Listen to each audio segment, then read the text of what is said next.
Hi, I'm Vicki Brenner. I'm the local history library technician with Oxford County Library. Today, I'd like to share with you some research resources that I think could benefit you. What we're going to talk about today is searching Ontario historical newspapers. Why are newspapers important for family history or local history research? Because they are the record of the time. They are considered to be primary sources.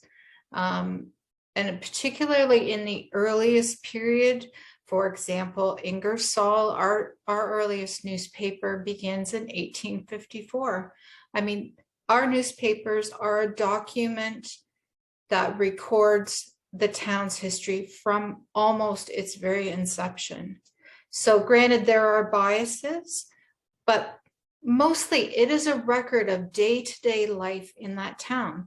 And that kind of information is now accessible without sitting in front of a microfilm reader for hours on end. These databases that we're going to look at today now offer keyword searchability. Libraries and archives have often been great at creating indexes, carved indexes, for the most part, since this from the 1960s, that index these newspapers often with a genealogy lens. So they were looking for names. Birth, death, and marriage notices. That was very common, and people put hours worth of work into indexing newspapers. I myself did this. I indexed 40 some years of the Ingersoll Tribune, so I know what it takes to do a project like that. But what wasn't accessible is the events, the day-to-day occurrences. We were only looking for names at that time. So these historical databases now allow us to search for happenings, things that went on in the town that were unrelated to birth, death, and marriage notices. So recently, we've placed the Ingersoll Chronicle digitized database on our website. So what I'd like to do now is show you that and the possibilities that exist for your research. So I'm just going to share my screen now. Okay. Now I'm at the library website. I'm just going to get situated here. So I'm at ocl.net. You'll see I'm in the upper right-hand corner, ocl.net. That's Oxford County Library's website. And we have a devoted section for local history. So there's this big button here. I'm just going to click on that. And Ingersoll is represented with digitized newspaper content. So I'm going to choose Ingersoll and then choose our newspaper tab. And as I mentioned, it's the Chronicle. So what you're seeing here is the index that relates to those old card catalogs that are strictly name-based, and that still functions. We answer family history help based on this index weekly. We get questions about that. So that is not going to go away. That will always be something that we can assist people with. But what is interesting is the keyword searchability. So Canadiana.ca is behind this project, and the Canadian Knowledge Research Network. So they've undertaken a push to digitize newspapers and archival material for free to benefit researchers. And we'll look at their website after this so you can see what else is possible in addition to Ingersoll content, of course. So they have structured it based on years. So I have placed that on our website accordingly. So we're going to look at the earliest issues available for searching just by clicking on that. We're going to be diverted to the Canadiana website. So as I mentioned, Canadiana.ca. So I'm going to choose this initial section of newspapers here, 1854 to 57. So you can see it displays it in a screen. You can page through using our toolbar here, just like you would read a newspaper. You can page through and read if that was something you wanted to do. And of course, you'll want to blow it up because they're quite tiny. So obviously the plus screen, we're going to just zoom in as big as we possibly can. And to my knowledge, it stays on the zoomed in setting. So we're as big as we can go. Navigating this page, you're going to do that with your mouse wheel or by dragging it around if you're on a tablet, that kind of thing. So there's a scroll bar on the side, also a side scroller to accommodate a newspaper size page. So clearly this was filmed from bound ledgers that were sadly ill-treated. But let's do a search. That's the key to what I wanted to share with you today. So as I said, names have always been something people want to search. So if I search for a popular undertaker, poet, man of all seasons in Ingersoll, James McIntyre, this is how it's formatted. So it's going to show me my matching pages. So his name is going to appear on every single one of these pages. So we'll look at image 119. And in our display window, it's going to bring up that page. It doesn't highlight where the word appears, which I will say some others do. So you kind of have to move around the page to locate McIntyre. The quality is pretty good, considering the age and the legibility in general, but it's not as good as some of it I've seen, but considering the work it took to undertake this project, understandingly, the issues were not, I don't see McIntyre on that page. Let's look at 165. Typically it's his ads that, okay, this looks like a little more right from McIntyre. So they've used something called OCR technology, optical character recognition. So it's been run, these scanned images have been run through software that recognizes every word and makes it searchable. So here you'll see James McIntyre and his furniture empire. So that's an example. You can still use it as a keyword function. In and of itself, you're getting advertisements. If this was your ancestor, you'd be able to find out something about the business he ran, etc. So in terms of a keyword, let's just try something like accident. Often people, or fires, big happenings, that type of thing. So let's look at image 32 and see. So it does sort of require reading through the page to actually find the reference that you're looking for. So accident. In the middle of our page here, there's a write-up about an accident on the Great Western Railroad. So keyword searchability is great. Another thing people often want to find out about are the Azizas. When the court came to town and basically ruled on legal matters or matters of police magistrates, that kind of thing.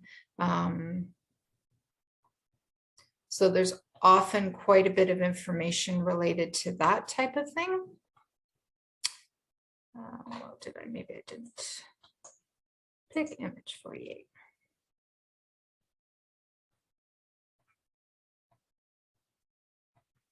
Anyway, there's Azizas for the County of Oxford. So you kind of get a real snapshot of what was going on at that time. So that's sort of what's happening with the Ingersoll Chronicle. We're very fortunate to have the absolute complete run accomplished by Canadiana. So we'll just go back to, so all of the Chronicle issues are represented here as they stand, right up to 1919, which is the whole run. So it is a bit bite-sized. You do have to search selected dates. So what we're going to look at now, just get that out of the way.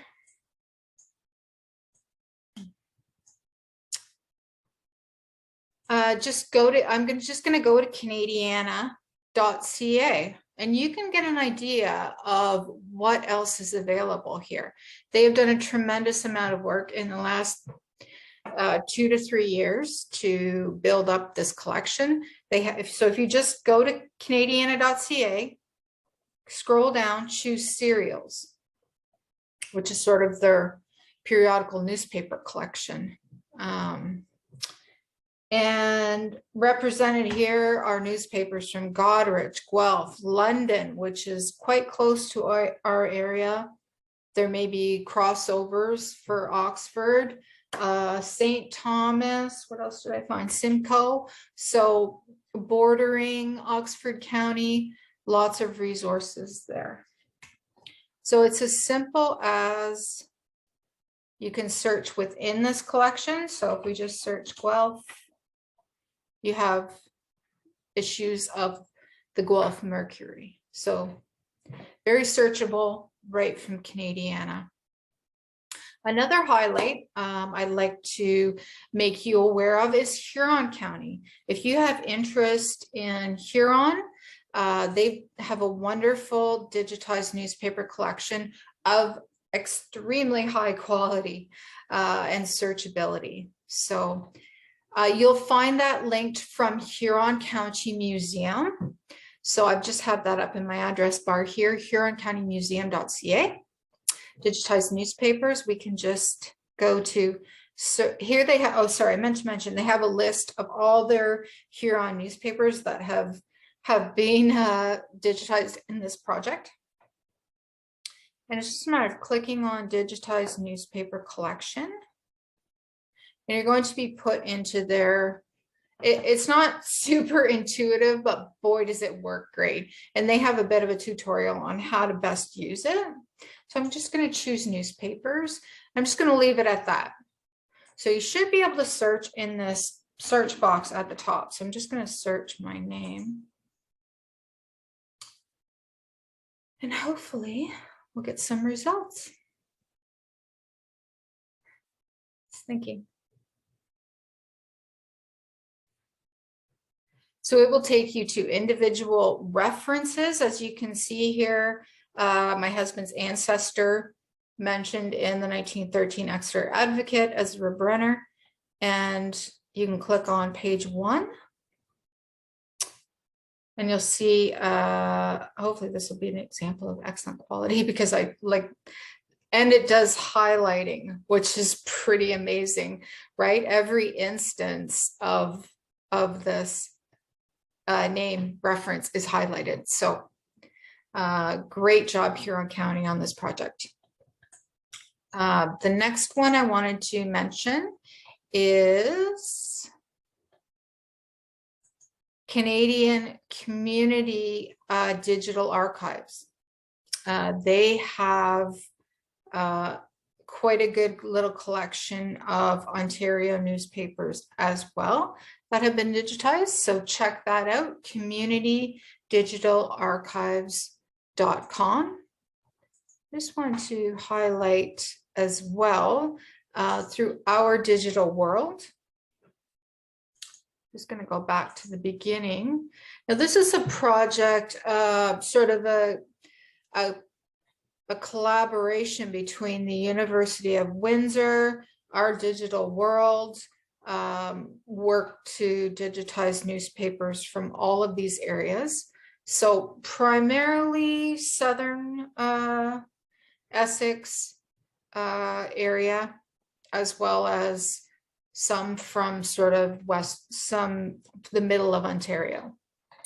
But they actually have a list here of their titles, I thought. Hang on. Okay, list of titles. Yes. So tons of issues. Like some of these have like almost over 100-year run of the Acton Free Press. I mean, it's a very large scale project. And same with the Flesherton Advance, and the quality is very, very good. So you'd have a list of issues. And again, keyword searchable. So, and they're beautifully displayed by issue. But something I neglected to mention with Canadiana, let's just look at this Guelph Evening Mercury here, is that it is download. The pages are downloadable. I wonder why we're not getting a full page there. So you can save them as a PDF, which is great. You can crop them to the article that you want, so it's just a matter of download PDF and the whole page will be ready for you to look at. So it's going to pop it up usually in a new window here. And it puts it right into Adobe Reader. So you can zoom it a little bit more for easy reading as well. So that's great. You can save it, add it to your family archive, as I said, crop it, etc. So I'm just going to stop sharing my screen now. So Ontario digital newspapers, they can really benefit your research if you are working outside of sort of family history and are interested in what was happening in 1860 in Ontario. This is a way to access that information and to get the story when it was happening. Something that certainly crops up quite frequently is the real story is lost over time. Over 100 years, folklore and myth creep in. With newspapers, you're getting the story when it happened on a daily basis. So something I think is important, and I use it daily in research myself. So I hope this helps. And by all means, contact me if you need help with your history searches. So local history at ocl.net. So thank you for joining me today.